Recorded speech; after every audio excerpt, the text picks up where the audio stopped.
Assalamualaikum warahmatullahi wabarakatuh. Memperkenalkan, nama saya Amirut Wijaya dan rekan saya Aldo Surya Pratama. Saya dari kelompok 1 ingin mempresentasikan tentang tenis lapangan. Oke, yang pertama adalah pengertian tenis lapangan. Tenis lapangan merupakan sebuah permainan atau sebuah olahraga yang menggunakan raket itu sebagai alat pemukul bola agar melewati net yang diletakkan di tengah lapangan. Oke, secara etimologinya atau asal kata, tenis itu berasal dari tennis yang merupakan bahasa Perancis. Permainan satu ini kemudian bisa dimainkan di lapangan dengan berbagai karakter, dimulai dari lapangan rumput, semen, dan tanah liat. Selanjutnya adalah sejarah tenis lapangan di dunia. Abad ke-11, tenis lapangan itu diyakini sudah mulai dimainkan oleh masyarakat Prancis sejak zaman sebelum Masehi. Pada masa tersebut di Prancis ada permainan bernama jeu de pinion yang teknik permainannya seperti permainan tenis lapangan masa sekarang. Selanjutnya adalah sejarah tenis lapangan di Indonesia. Tahun 1920, olahraga tenis lapangan ini mulai berkembang di Indonesia tahun 1920-an. Kala itu sekolah-sekolah elit menjadi yang pertama memperkenalkan permainan ini. Tahun 1935, organisasi tenis lapangan di Indonesia itu disebut dengan Persatuan Lawn Tenis Indonesia atau di PLT kalau disingkatnya, pada 26 Desember 1935. Oke, peralatannya apa sih? Oke, peralatan di lapangannya itu ada lapangan yang pertama, raket tenis, bola tenis, net, sepatu olahraga, seragam olahraga pasti. Selanjutnya akan dilanjutkan oleh rekan saya yang bernama Aldo Surya Pratama. Oke, di sini saya akan melanjutkan materi dari kawan saya, yaitu tentang teknik dasar dalam tenis lapangan.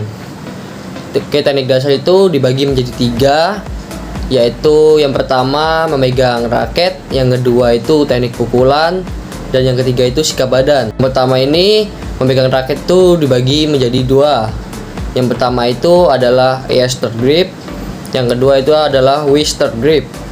Nah, buat yang pertama itu easter grip itu adalah pegangan timur.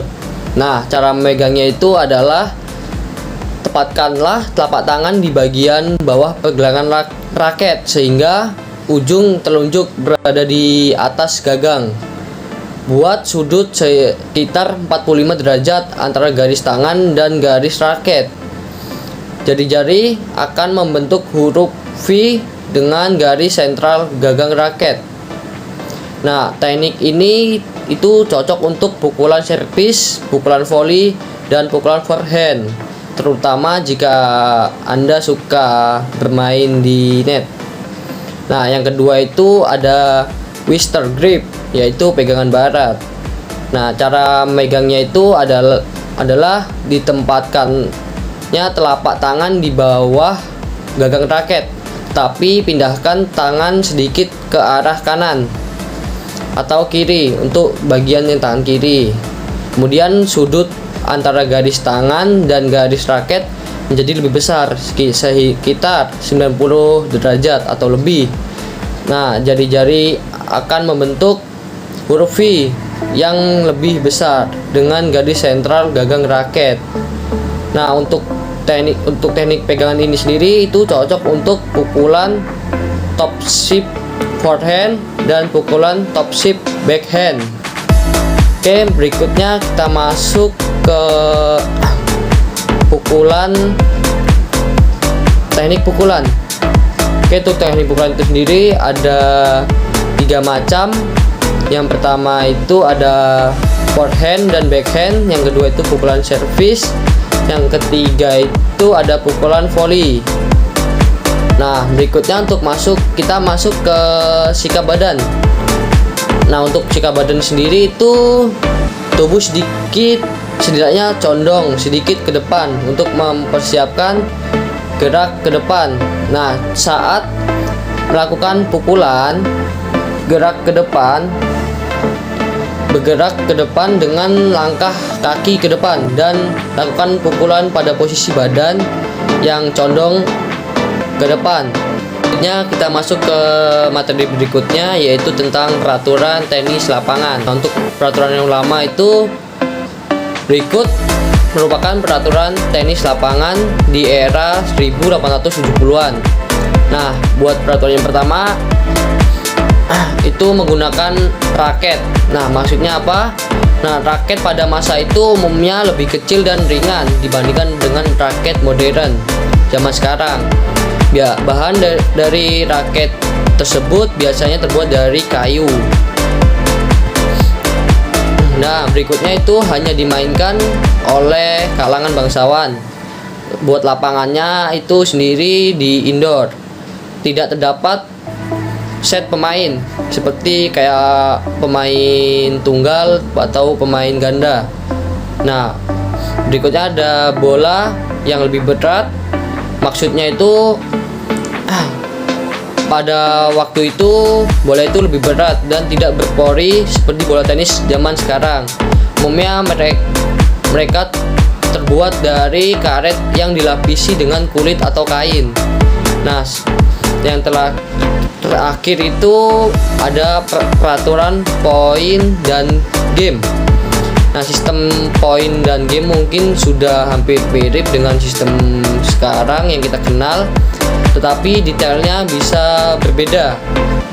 Tiap break dan deouts mungkin belum sepenuhnya dikembangkan. Nah, kita masuk ke peraturan baru. Peraturan baru sendiri itu terjadi perubahan pada tahun 1890-an dan hingga sekarang. Nah, untuk pertama itu masih menggunakan raket. Nah, cuman raket yang zaman sekarang itu udah lebih canggih dari zaman yang sebelumnya. Jadi yang zaman sekarang itu raket sudah terbuat dari karbon, aluminium, dan sudah lebih ringan. Dan untuk yang kedua itu dapat 2 set pemain. Yang seperti saya katakan pada peraturan berikut sebelumnya, itu tidak dapat set pemain. Nah, di peraturan baru ini ada 2 set pemain, yaitu set tunggal dan set ganda. Nah, yang berikutnya itu menggunakan lapangan indoor dan outdoor. Nah, peraturan sebelumnya itu cuman di lapangan indoor saja, belum ada lapangan outdoor. Selanjutnya dimainkan oleh semua kalangan, tidak seperti peraturan yang lama, cuman buat kaum bangsawan doang. Berikutnya ada bola yang digunakan. Nah, untuk bola yang digunakan itu sendiri sudah berbeda dengan bola yang di peraturan lama. Di era sekarang itu bolanya lebih kecil dan lebih ringan. Nah, terakhir itu ada sistem poin dan game. Nah, buat sistem poin dan game itu sendiri, dalam tenis tersendiri dari game, sebuah game dimenangkan oleh pemain atau pasangan pemain yang mencapai 4 poin terlebih dahulu, yaitu 15, 30, 40, dan kemudian game. Jika kedua pemain atau pasangan mencapai 40 poin, dikenal sebagai deouts, atau pemain atau pasangan harus memenangkan 2 poin berturut-turut untuk memenangkan game. Oke, kita masuk ke materi selanjutnya, yaitu tentang atlet-atlet internasional di tenis lapangan. Buat yang pertama itu di putra. Yang pertama ada Roger Federer dari Swiss. Ia adalah salah satu pemain tenis terhebat sepanjang masa, memiliki 20 gelar Grand Slam. Nah, yang kedua itu ada Rafael Nadal dari Spanyol. Nah, dia dominasi di lapangan tanah liat dan memiliki 20 gelar Grand Slam. Yang ketiga itu ada Novak Djokovic, itu dari Siberia. Ia pemenang beberapa rekor Grand Slam dan mantan pemain nomor 1 dunia. Nah, yang keempat itu ada PT Sampras, itu dari Amerika Serikat. Ia itu juara 14 gelar Grand Slam dan menjadi legenda pada tahun 1990-an. Nah, yang kelima itu ada Bjorn Borg, itu dari Swedia. yaitu pemenang 11 gelar Grand Slam, mendominasi pada akhir tahun 1970-an. Nah, yang terakhir itu ada Rod Laver, itu dari Australia. Nah, ia itu salah satu pemain yang memenangkan Grand Slam kalender ganda 2 kali pada tahun 1962 dan 1969. Oke, kita masuk ke putri. Yang pertama itu ada Serena Williams, itu dari Amerika Serikat. Nah, ia itu adalah salah satu pemain tenis wanita terhebat dengan gelar 23 Grand Slam. Nah, yang kedua itu ada Venus Williams dari Amerika Serikat. Nah, Venus Williams sendiri adalah kakak dari Serena Williams dan juga juara Grand Slam. Nah, yang ketiga itu ada Steffi Graf, itu dari Jerman.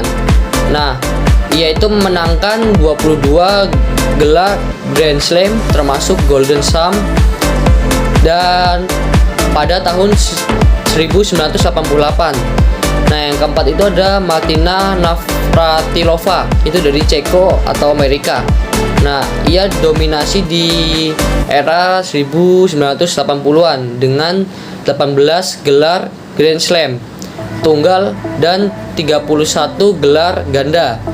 Nah, berikutnya itu ada Chris Evert, itu dari Amerika Serikat, yaitu pemenang 18 gelar Grand Slam dan rival berat si Martina.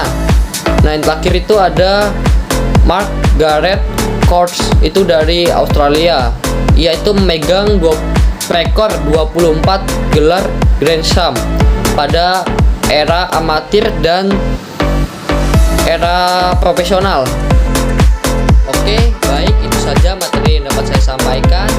Jika ada kesalahan kata atau kekurangan, saya mohon maaf, dan atas perhatiannya saya ucapkan terima kasih. Dari kelompok kami, saya akhiri. Wabillahi taufiq